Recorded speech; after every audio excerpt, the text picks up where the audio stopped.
안녕하세요, 포밸브입니다. 요즘 정말 많은 라이더 분들께서 시즌온 하시며 매장에도 많은 방문을 해주시고 근무를 하고 있자면 매장 앞을 지나가는 수많은 바이크들의 배기음이 당장 저도 나가 시동을 걸고 떠나고만 싶게 만듭니다. 오늘 알아볼 바이크는 구독자님께서 요청 주신 브랜드인데요.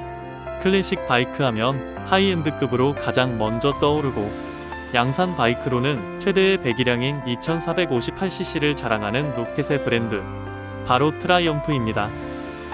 오늘은 트라이엄프의 여러 바이크들 중에서도 가장 유명하고 수요가 많은 본네빌 시리즈를 중점으로 트라이엄프라는 브랜드에 대해 알아보겠습니다.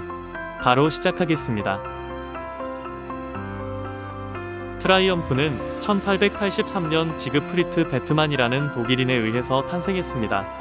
영국 최고이자 최대의 바이크 브랜드가 독일인에 의해 탄생했다니 아이러니한데요.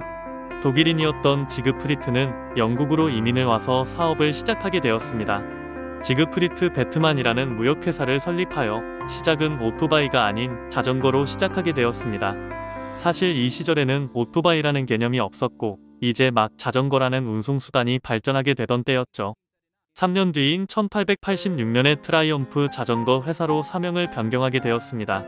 원래는 수입 수출을 목적으로 하는 무역회사였지만 슐트는 베트만에게 무역이 아닌 제조회사로 변경할 것을 권유하였고 1889년부터는 자전거 제조회사로 거듭나게 됩니다.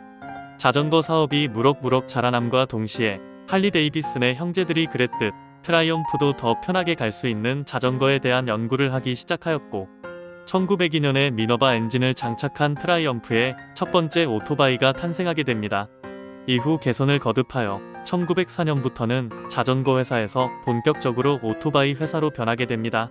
사업은 계속 확장되었고 1907년에 공장을 확장하며 1000번째 오토바이를 생산하였고 1937년에는 첫 병렬 2기통 엔진을 탑재한 모델인 스피드 트윈 500을 출시하면서 트라이엄프의 황금기가 시작되게 됩니다. 역사가 길었던 트라이엄프는 당시 영국 브랜드로서 로얄 엔필드와 함께 세계 1차 대전과 2차 대전에도 영국군의 바이크로 채택되어 군용으로 사용됩니다. 할리 데이비슨도 세계대전을 거치며 폭풍 성장을 했듯 트라이엄프도 같은 길을 걸었는데요. 황금기를 책임졌던 스피드 트윈 500을 시작으로 본네빌의 시리즈가 시작됩니다. 당시 병렬 2기통의 엔진 구조는 신기술이었고 영국의 노튼이나 BSA 등 여러 업체가 카피할 정도로 성능이 좋았습니다. 당시 개발된 스피드 트윈 500은 25마력의 최고 시속 145km를 낼 수 있었습니다. 이후 1939년에는 개선된 모델인 34마력의 타이거 100을 출시하였고 이 모델은 2차 대전에서 활약하게 됩니다.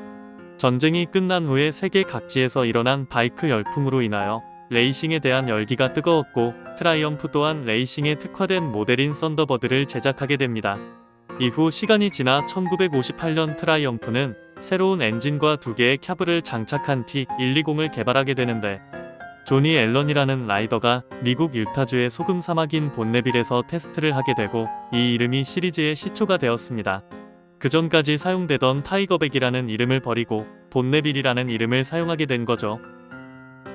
트라이엄프의 본네빌 시리즈는 83년 이전과 이후로 크게 나뉘는데요. 83년 이전의 본네빌은 크게 3가지 세대로 분류됩니다. 1959년부터 1962년까지 생산된 1세대 본네빌은 엔진 크랭크 케이스, 프라이머리 기어 케이스, 기어박스 및 각종 연결 라인들이 분리되어 있는 프리 유닛 컨스트럭션이라는 아키텍처를 사용했습니다. 이 당시 트라이엄프뿐 아니라 영국의 다른 바이크 제조회사들도 같은 구조로 바이크를 생산하고 있었는데 이 구조의 장점은 각 중요 구동계를 따로 분리해놔서 열 분산이 용이하고 정비성이 좋다는 장점이 있었지만 무게가 무겁고 구조가 복잡하다는 단점도 있었습니다. 1962년까지 해당 구조로 개선을 거듭하며 본네빌을 생산했지만 한계에 다다르게 되죠.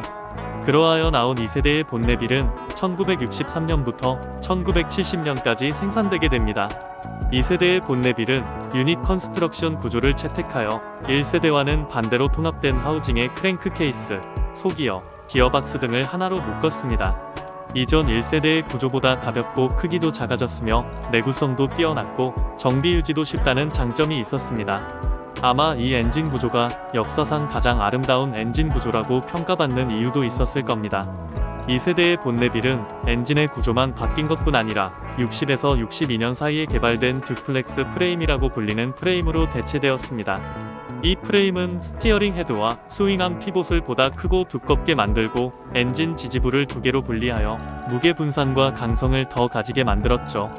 이 시기부터 트라이엄프는 매년 본네빌의 각 부속을 개선하여 성능을 향상시켰고 67년에는 신제품 캬브를, 68년에는 앞브레이크를 싱글에서 듀얼로 바꾸고 69년에는 유럽 최초로 에어필터가 장착된 바이크가 됩니다.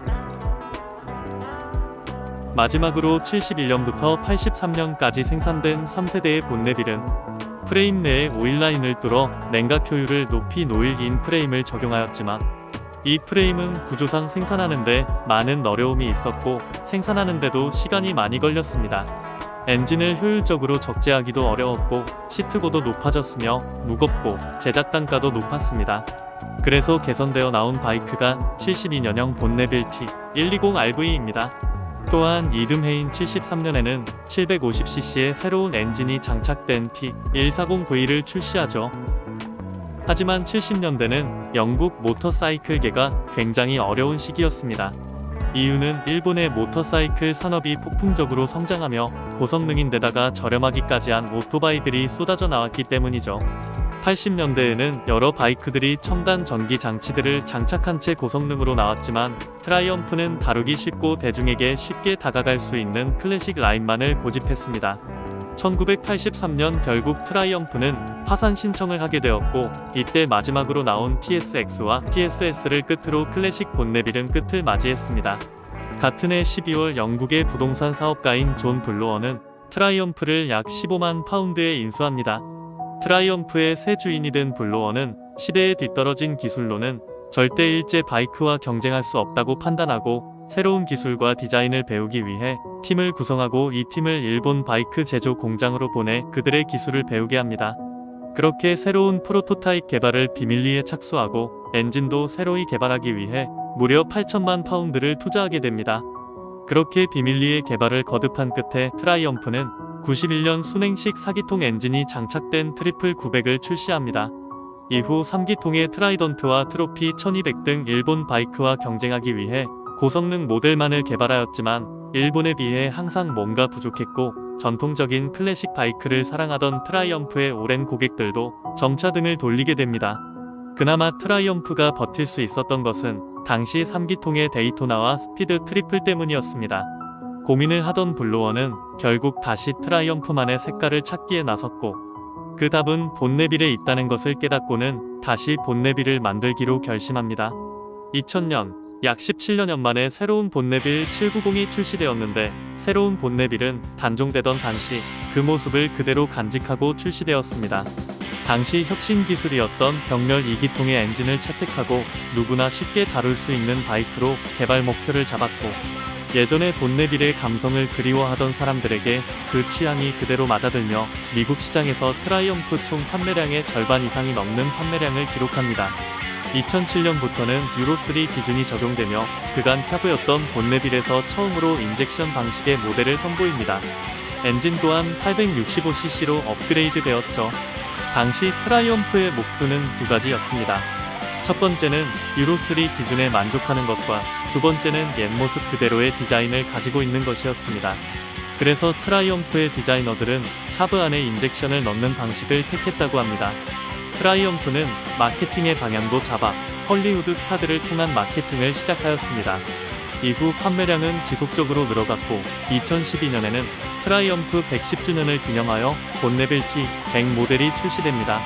2015년까지 트라이엄프는 본네빌을 베이스로 한 파생 모델들도 개발하는데 T100, 스크램블러, 스럽스턴 등을 출시합니다.